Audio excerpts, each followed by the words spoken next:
les baisses de rendement agricole qui peuvent être impactées au changement climatique à l'avenir, dans une trajectoire 5 degrés, hein, celle sur laquelle on est, je vous rappelle aujourd'hui, une trajectoire 5 degrés, ça veut dire que les baisses de rendement agricole au cours du siècle font qu'il y aura de la place sur Terre pour 1 milliard d'humains. Donc la question est de savoir si vous voulez que vos enfants fassent partie de ce milliard d'humains ou pas. Grave question. Avez-vous même envie qu'ils en fassent partie, en fait? Qu'est-ce qu'ils auront vécu d'ici là? On s'attend à l'avenir, c'est vraiment très grave ce qui va se passer. À l'avenir, on s'attend à ce que, à plusieurs endroits sur Terre et plusieurs heures, voire plusieurs jours et même plusieurs semaines par an, on soit dans des situations où il n'est plus possible de tenir debout, dehors, vivant. C'est-à-dire qu'on ne pourra plus survivre à l'extérieur d'une maison climatisée pendant plus d'une heure à certains endroits de la Terre et à certains moments.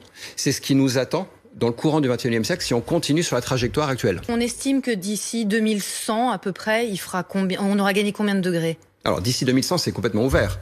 La plage, elle est entre 2 degrés si on fait tout ce qu'il faut, et 5 degrés si on fait rien. 5 degrés, pardon, c'est sans les effets d'emballement du méthane. Hein. Donc en fait, on est entre 2 et 10 degrés, si ça se trouve. Alors, je peux pas dire 10 parce que personne ne sait dire ce que donnera un emballement du climat. On ne sait pas si ça sera 1 degré de plus ou 10 ou 20. Mais en tout cas, ce sera, si on continue comme on est parti, c'est au moins 5. Et c'est probablement plus à cause des bombes climatiques. Voilà. Donc c'est vraiment une catastrophe. Enfin, ça veut dire que vos enfants ne mourront pas d'une mort naturelle. Soyez-en sûrs. Si d'ici la fin du siècle, si on continue dans la trajectoire sur laquelle on est, donc il faut vraiment se réveiller maintenant. Il est temps. Je le répète comme un mantra, car je crois qu'on ne peut plus vivre sans être obsédé par ces quelques données factuelles. La majeure partie des points dits de non-retour a déjà été atteinte. Sur les 9 limites planétaires qui ont été identifiées il y a une quinzaine d'années, 6 ont été franchies. Les espèces disparaissent actuellement à un rythme 1000 à 10 000 fois plus élevé que la normale. La pollution engendre en ce moment plusieurs centaines de milliers de morts chaque année et en Europe. Seuls 20% des terres émergées ne sont pas drastiquement artificialisées. L'océan de plastique est toujours en augmentation massique exponentielle. Les forêts tropicales sont tellement abîmées qu'elles ne jouent plus leur rôle de puits de CO2, mais commencent à en émettre plus qu'elles n'en absorbent. La moitié des arbres plantés pour la ridicule compensation carbone sont morts. L'eau de pluie est devenue impropre à la consommation. L'Université de Chicago a publié il y a peu une étude montrant que les particules fines avaient réduit l'espérance de vie mondiale de vraisemblablement plus de 2 ans. Les méga-incendies, comme vous le savez, ont été incontrôlables cet été. Les émissions de CO2 associées avaient, au Canada, généré plus du double du record annuel avant le début de la dite saison des feux. Accessoirement d'ailleurs, quelques millions de milliards d'êtres vivants y ont péri dans des souffrances vraisemblablement abominables. Le changement climatique, il a déjà contribué à mettre 1 million de Syriens en Europe. Le changement climatique, c'est un déterminant direct. Les Syriens? Oui. Oui.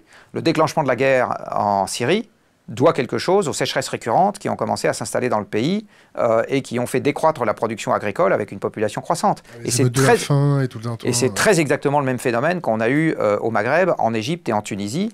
C'était plutôt axé sur l'augmentation du prix des hydrocarbures vers 2008-2009, qui a créé les émeutes de la faim, le prix du pain qui explosait en Égypte. Oui, parce que l'Égypte importe un quart de ce qu'elle mange, parce que la Tunisie en importe la moitié, parce que ces gens-là ont comme recette à l'exportation des touristes qui ont disparu en 2009 et 2010 à cause de la crise énergétique que j'évoquais juste avant. Donc ce qu'on est en train d'observer autour de nous en Méditerranée, c'est déjà une expérience grandeur nature en ce qui concerne les effets désagréables de la crise énergétique et du changement climatique. Et là, on est en train déjà de parler de millions de personnes qui s'invitent en Europe. Faut-il investir dans l'or, les crypto-monnaies? Bon, Ça m'intéresse pas, mais je sais qu'il y a plein de forums sur Internet. Pour moi, l'or, c'est une devise, comment dire, c'est une valeur... Refuge. Refuge, merci. Mais juste, pendant les crises financières, quelques jours, quelques semaines, c'est un truc pour retrouver ses billes, mais à long terme, c'est rien. Il vaut mieux investir des graines, c'est ça? Planter des graines et s'aimer... Bah ouais, mais quand tu vois la Grèce, il y a quelques années, où il y a eu un collapse quand même financier, économique, sérieux, ils ont fermé des hôpitaux et tout ça. les échanges de graines, les potagers collectifs, c'était pas pour faire bisounours. Là, en Syrie aussi, il y a eu des... Le fait qu'ils scient les arbres pour se chauffer, voilà. Des choses comme ça. Ah ouais, non, mais c'est du sérieux. Le fait qu'il n'y a plus de financement, plus de retraite, les médecins ne sont pas payés, et ben il y a eu autogestion dans le quartier de gens pour maintenir ouverte une maison de santé de quartier. Enfin, on est dans le dur. En Grèce, en Syrie, il y a des jardins partagés en ville qui ont été créés, des bourses d'échange de graines et tout. Donc quand tu es dans la merde... Quand tu allais à la maternité en Grèce, il fallait payer, sinon ils ne te donnaient pas le gamin. Tu te rappelles pas de ça? Ah non, j'ai pas su ça. Puis on a vu des milices, puis on a revu des pathologies qu'on n'avait plus vues depuis des années. Ça aussi, non? Ah non, mais attends, il y a 3 manières de mourir en masse. C'est ça. Guerre, maladie, famine. On n'y manquera pas. C'est les 3 manières qu'il y a de mourir en masse. Le climat, le pic pétrolier, tout ça, c'est des mots gentils, théoriques, des chiffres de scientifiques. Mais tout ça, c'est des effets de contagion qui débouchent toujours sur 3 choses. Guerre, maladie et famine. Et les 3 sont interconnectés et se nourrissent l'une et l'autre.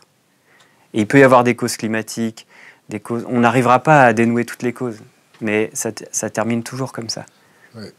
C'est sûr que si il n'y a plus personne pour ramasser nos déchets dans des villes ultra concentrées, ça va être compliqué de se préserver des épidémies. Hein? Ben ouais.